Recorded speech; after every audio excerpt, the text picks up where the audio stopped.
Halo, kembali lagi bersama Klinik Bibel. Kali ini kita akan membahas soal tentang bilangan kompleks. Tentukan RE dalam kurung Z atau bilangan realnya dan bilangan imajinernya IM dalam kurung Z pada bilangan kompleks berikut. Oke, yang perlu kita ingat untuk RE itu ditunjukkan dari bentuk yang angka aja, sedangkan kalau yang imajiner itu ditunjukkan ada I-nya. Nah, untuk yang A, kita punya Z sama dengan akar 5, tidak ada I ya. Artinya RE-nya, bilangan realnya itu adalah akar 5, kemudian imajinernya itu berarti 0, karena tidak ada. Kemudian untuk yang B, Z sama dengan min 1 min I, maka bilangan realnya berarti min 1, bilangan imajinernya berarti min 1 juga. Jadi koefisien yang ini, koefisien dari min I ini kan sama aja min 1I ya. Lalu yang C, Z sama dengan 2 plus akar 2I. Bilangan realnya yaitu 2, imajinernya yaitu akar 2. Nah, kurang lebih seperti itu. Selanjutnya, soal nomor 2. Tuliskan bentuk polar bilangan kompleks. Oke, ingat untuk bentuk polar kita ingat-ingat dulu, yaitu Z sama dengan R cos theta plus I sin theta. Cara mencari R itu adalah X kuadrat plus Y kuadrat.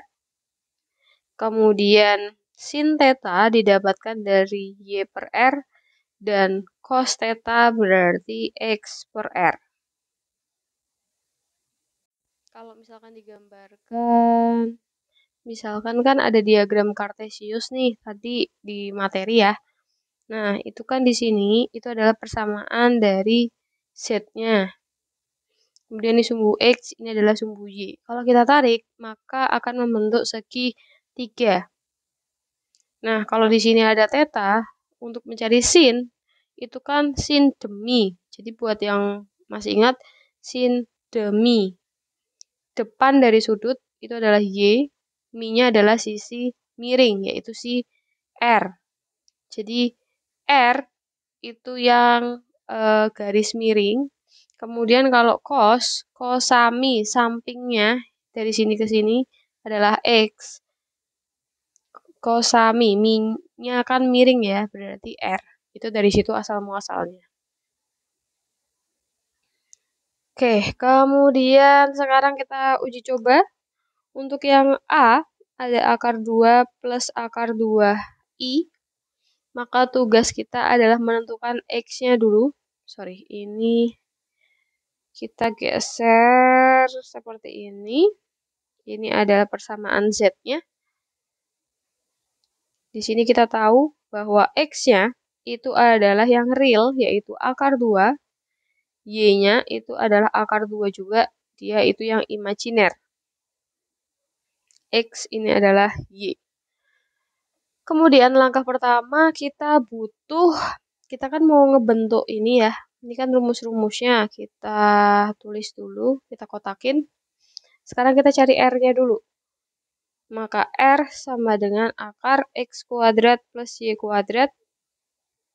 X-nya berarti akar 2 dikuadratkan ditambah akar 2 dikuadratkan. Sehingga menjadi 2 plus 2 sama dengan akar 4. Maka bernilai 2. Itu adalah R-nya. Kalau sudah dapat R, berarti kita bisa hitung sudutnya. Cara ngitungnya gimana? Kita tandai dulu. Sin theta itu kan tadi Y per R. Y-nya akar 2, R-nya 2. Sama aja setengah akar 2. Cos-nya X per R. X-nya berapa? X-nya sama ya, akar 2 per R-nya 2.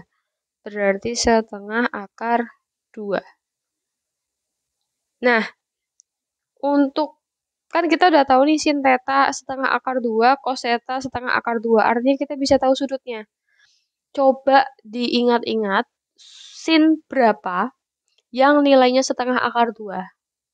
Iya, 45. Sin 45 itu setengah akar 2. Cos 45 itu juga setengah akar 2. Artinya tetanya adalah 45 derajat. Paham ya sampai situ ya? Oke. Sehingga untuk bentuk polar Z sama dengan R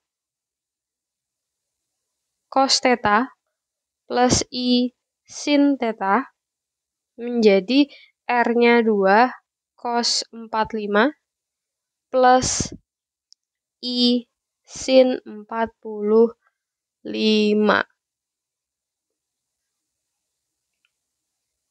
Jadi, bentuk yang awalnya ini setelah diubah menjadi bentuk polar itu menjadi seperti ini.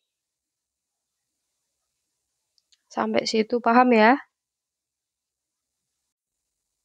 Selanjutnya, kita akan membahas soal yang nomor 2. Kita uraikan dulu. X-nya itu 1, Y-nya adalah min akar 3. Kemudian langkah pertama kita cari R-nya. X kuadrat plus Y kuadrat sama dengan 1 kuadrat plus akar 3 min akar 3 dikuadratkan.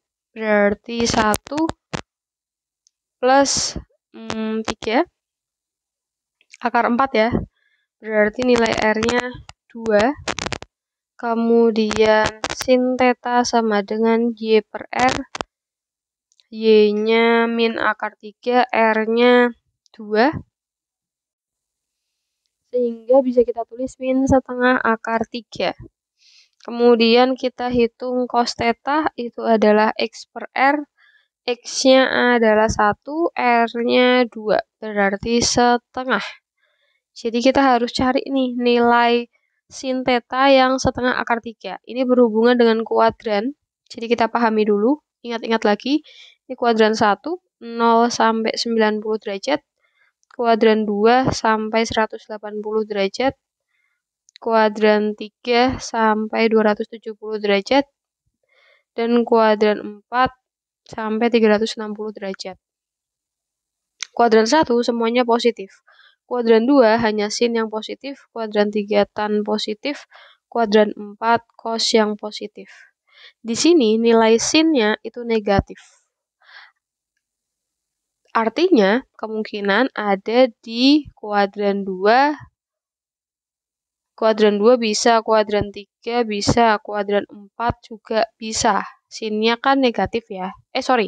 Kuadran 2 nggak bisa karena sinnya pasti positif, berarti hanya kemungkinan 3 dan 4. Kemudian nilai cos-nya positif. Cos yang positif hanya di kuadran 4. Berarti kita hapus kemungkinan di kuadran 3. Jadi kemungkinan hanya ada di kuadran 4. Kenapa? Karena sinnya sudah pasti negatif dan cos-nya sudah pasti positif. Kemudian setelah itu kita harus cari tahu dulu nih. Sin theta itu kan negatif. Nilainya berapa? Setengah akar 3. Kita cari tahu nilai di kuadran 1 yang sinnya itu setengah akar 3, itu sudutnya berapa? Sudutnya adalah 60 derajat. Sehingga untuk mencari sudut yang sebenarnya bernilai minus tadi, caranya adalah sin 360 dikurangi theta. Sama dengan sin 360 dikurangi 60. Maka dapat sin 300. Jadi sudutnya yang digunakan itu adalah 300. Kita cek dulu nih. Kemudian setelah itu kita cek dulu. Kita kan juga sudah tahu nilai dari cos-nya. Kira-kira coba kalian cek ya. Cos theta berarti kan cos 300. Bener nggak? Bernilai setengah. Kalau bener berarti cocok. Nah, itu cara untuk mencari sudutnya. Sehingga untuk bentuk polarnya